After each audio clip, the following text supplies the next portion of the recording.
Think running long distances kills your muscle power?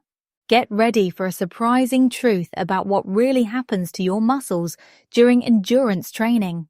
Contrary to popular belief, long-distance running actually enhances your muscular system in unique ways. When you run distances, your slow-twitch muscle fibers undergo remarkable adaptations, becoming more efficient at using oxygen and storing energy. These changes don't just help you run longer, they create a foundation for increased power output across all your activities. Even more fascinating, studies show that runners who train consistently see up to 20% improvement in muscle fiber efficiency within just 8 weeks.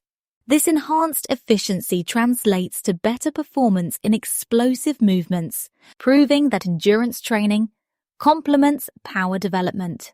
The best part? These adaptations occur even with an inconsistent schedule, helping runners build confidence as they notice improved stamina and strength. Ready to lace up those running shoes?